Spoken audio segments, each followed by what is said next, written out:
Hi there! For those of you who don't know me, my name is Mateo Chavez Lewis and welcome to the channel. As you can see, I'm now in my new apartment, which is very, very exciting. I really love the setup I've got here and I'm really excited to keep making content for all of you. I actually still have, you can see, I don't know if you can't really see, but there are like moving boxes all around still. I haven't finished unpacking.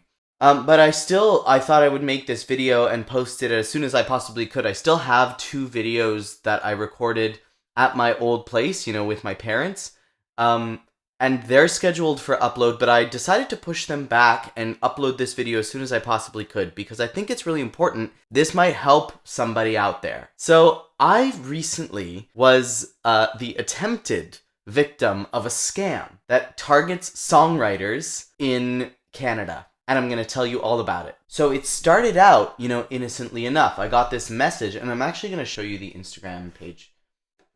So their name was Enrina Vorgo Opice. Opice. I don't know if that's Italian or if it's robot. But this seemed like a very strange username to me, so already I was a little bit suspicious. Especially this part, the copy 0 in their username, that was very strange to me. But they said, hey, do you write originals? And I said, hey, yes I do. And they said, great, I'd like you to write a song for my son. His birthday's in a couple weeks, just a simple birthday with some details about him. Willing to pay you $500 if that's okay. And I said, wow, $500 for a birthday song? I'm an artist, I need money, I will write you a $500 song for your 6-year-old son. So I said, oh my goodness, I would absolutely love to do that for your son because I would absolutely love to do that for $500. So I gave this person my email, Enrina. I gave Enrina my email, and Enrina sent me these details about Daniel. We call him Danny. His birthday is October 28th, and it was I'm recording this, today is October 4th, so yesterday was October 3rd.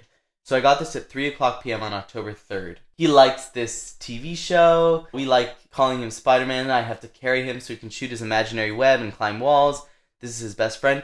All of this information about her son. So I said, well, this probably isn't fake because they wouldn't give me this much information. And also, it's not like they're asking for my banking information, right? So I didn't feel like I was at risk of being scammed. And then this person offered me $300 down payment and then $200 after it was done. So I said, that's really fantastic. I assume this person probably was connected with me through my YouTube channel, probably has seen the videos on here, sees that I play piano, sees that I sing. Maybe their son has even watched these videos. And that's the thing, is I have a social media presence, and so it's not outlandish for me to believe. And that's the weird thing about living in this social media age. I can say, oh wow, somebody watched my YouTube channel and really likes my work and wants to commission me to write for their kid. That's beautiful. Of course, that's what I live for, is bringing people joy through music. So I was really excited about this, and I gave them my email to eTransfer. By the way, if you want to get in contact with me to either book me to perform live at your event, to book me for coachings, you can email me at this link, or you can visit my website www.mateochavezlewis.com. You can also commission me to write songs for you if you've got like a small business that you want to write an advertising jingle for. I don't charge $500 every time, so send me an email. I would love to work with you on that. If you are a real person and not a scammer. But this person is a scammer, and we're gonna get to that. Up till now, it seems pretty realistic. It seems like something I could possibly believe. Oh, I'm paying you $500. Clearly, I'm rich. I want to bring music to my son. These are details about him. That sounds all legit, and that sounds really something I would really want to be a part of. And this is where it started getting strange. Other than the copy 0 in the username, this here is a really strange little detail. But other than that, everything so far seems pretty legit. It seems like a little too good to be true, but otherwise it seems legit. Until this message. Hi, I use a business checking account, so I'll need your full name. This is starting to get a little bit strange for my taste. But maybe it's possible that they don't have access to eTransfer. I don't really know anything about how transferring money works. I don't know about what the standards are. I mean, I know how to use eTransfer and I know how to use PayPal, but that's it. So I say, okay, this is my full name. I mean, my full name is public knowledge. It's not like I'm giving you any information about me. So I can give you my full name and my email address. Even though I'm a little bit suspicious of you, I can do that. Then they say, I will keep you posted first thing in the morning. So something else is that a lot of the time these scams are run by robots. And this is clearly not a robot. Like, this is clearly, there's a human being on the other end responding to my messages, because they are really, really speaking to me as if they are actually a rich mom who wants to bring music to her son. They're good actors. And this is a brilliant technique here that they use as scammers, where they say, I will keep you posted first thing in the morning, and then they take time away. That adds to the feeling of you trusting them, because the more time goes by, the more you trust them. Like, if they come right out of the gate and say, I want you to send me money from your bank account, you'll never do it. But if you've been chatting with them for a period of many weeks and building a relationship with them over that period of time, then maybe you're more likely to do whatever they ask you to do, to buy their story. And that's kind of what happens, because the next morning is when I get the message that really made me go, oh, this is a scam. So there's a little problem now. My assistant requested $3,000 instead of $300 to our manager, and now he processed a check for that amount. So I mean, the fact that she's using the words assistant and manager, that kind of legitimizes the too good to be trueness of the wanting to pay me $500. You want to pay me $500 to write a song for you? How much money do you have? Enough money to have a manager and an assistant. That makes sense. But this stuff, we won't be able to request another check from the account for another month. I'm trying to see what I can do. I'll get back to you as soon as I figure it out. That's very strange to me. I don't know a lot about banking. I don't know a lot about finances. I'm a theater person. We are notorious for being bad at math. But this sounds like bullshit.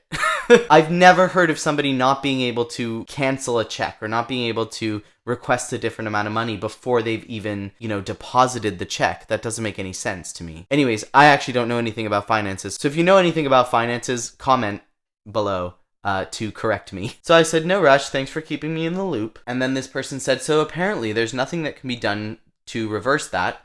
We really want this song. I could send you the check of $3,000, then when it's cleared, you'll send the balance, $2,500, to my secretary, then she can sort it out.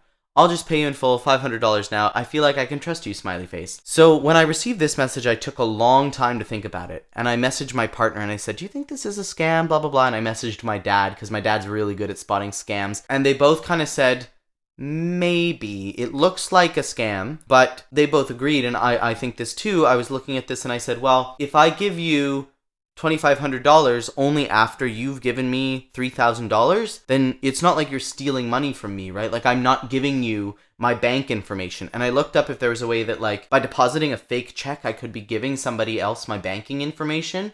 And it doesn't look like that's a possibility. I couldn't find anything about that online. Plus this, like, smiley face, I feel like I can trust you, smiley face. That makes me feel like they probably have been watching my YouTube channel, They probably have been engaging with my content on social media for a long time. They probably feel like they know me, and so they feel like they can trust me. It kind of legitimizes it even a little bit more. The one thing I will say is that it could be a money laundering scam. So at this point, sending me $3,000 and then I send $2,500 back, I still make $500 from that transaction. So the only reason that they would do that is to launder the money. So basically, like, they obtain this money illegally, then they have to figure out a way to make it look like in their records they obtained this money legally. So if they get the money from me, then it's like, well, we got it all from this guy, and this guy's on the hook for it. So it still wouldn't be good for me to be a part of that. I don't know what the legal implications are. I don't know how legally responsible I can be held if I participate in, like, a money laundering scam. But it turns out it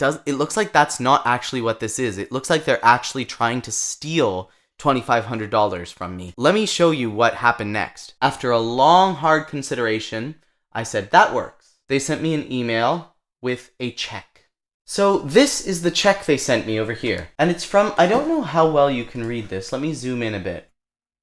It's from the Muslim Association of Canada, 2270 Speakman Drive, Mississauga, Ontario, L5K1B4. Interestingly, the Muslim Association of Canada does exist. The address they give here is a slightly different address. This says 2380 Speakman Drive, and the check they sent me says 2270 Speakman Drive.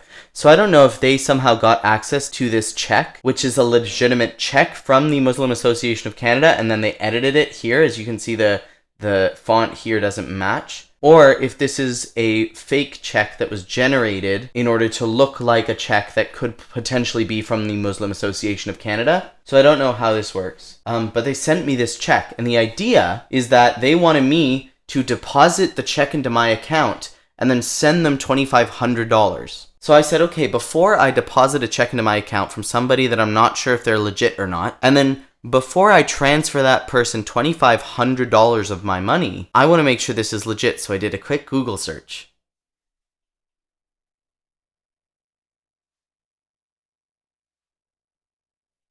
Alexandra Sullivan was contacted on social media and asked if she would accept the commission to write a birthday song for a little boy. She was touched, so was I. I thought this was adorable, the Ottawa singer-songwriter says. As someone who often gets messages from strangers with music-related opportunities, I graciously agreed. Exactly, I'm the same way. This is really exciting. This is the best part about my job, is actually getting commissions from people who want me to share my music with them. And it does happen legitimately. It's not like people paying me to make music for them is something that is so totally unheard of. That's what makes it so smart, is it targets a group of people who, I think in general, songwriters, independent songwriters, are really, really looking for any opportunity they possibly can have to get paid to do their art. But it makes me really upset that somebody would target a group of artists, because if you're looking to steal money, then why wouldn't you target a group of people who historically has a lot more money than we have? Songwriters are not rich people. Anyways, so this is what I sent back. I said, hey, just so you know, you may need to switch up your method of operation because your scam is all over the news. And I sent them a link to the article. I'm a Scorpio Mars, we're petty. And I said, also, if you're going to target a particular profession for a scam, you shouldn't target songwriters. We have no money to begin with. You should target car dealers or something. And they never replied and promptly deleted their Instagram account. So there you go, that's the story of how I was the target, or the intended target, of a scam. But because I have a sharp eye, I dodged a bullet. I don't think I mentioned what the actual point of the scam was. According to that article, it seems that the point of the scam was they were going to send me $3,000, supposedly, in this check, saying that they were paying me a $500 commission. Then they were going to get me to send $2,500 back, and only after I sent the money, then, surprise, surprise, the check they originally sent me would bounce. So I would be out $2,500 clean. The thing is, I could never have fallen for this scam, even if I really believed it down to the very end, because I don't have $2,500 in my bank account. If you want to help make me less poor, you can visit my website, www.MateoChavezLewis.com, and purchase any one of my numerous musical services. Anyways, I know there's a lot of music people, songwriters, musical creators who watch this channel. So if you're out there and you get targeted by a scam like this, just make sure you're looking out for things that seem suspicious. Suspicious Instagram handles, people who don't let you follow them back on Instagram. I requested to follow them, but they never accepted my request, even though they were following me. And so I couldn't figure out any more information about them. They also had 0 posts on their Instagram account, which is also a red flag. And look out for people who have some sort of big financial problem that they can't quite explain and that doesn't feel right to you. Anyone who's transferred money back and forth in their life kind of knows what to expect from a situation like this. You can tell when something feels wrong. You know, like I saw this person asking me for $2,500 back, and I said, that's a lot of money. I don't know if that's how that works. So just be vigilant, be aware, and if somebody commissions you $500 to write a song for a child named Danny or James or any of these names, they change it every time, don't accept the offer. Anyways, this has kind of been a bit of a departure from the usual style of my content. You know, I didn't analyze anything. I didn't even play a single key on this keyboard. Here. There you go. Let me know if this kind of content is interesting, you know, life updates, things that happen in my life and about the life of a working musician. If that is something that y'all are interested in seeing, I can definitely do more of this kind of thing, you know, just day-to-day updates. Musicians lead crazy lives. And if you hated this kind of video, that's cool. I'm back to my regularly scheduled content starting next week with the long-anticipated second installment of To Build a Show, I Want Numbers. So make sure you check back at this channel on Saturday, and if you don't want to miss it, you know what to do. Hit that subscribe button, baby. Is there anything else? Yeah, if you want to commission me to write a real song, you've got my email now. Send me an email. I really like working with people. That's my video. Thank you all so much for watching. See you next week.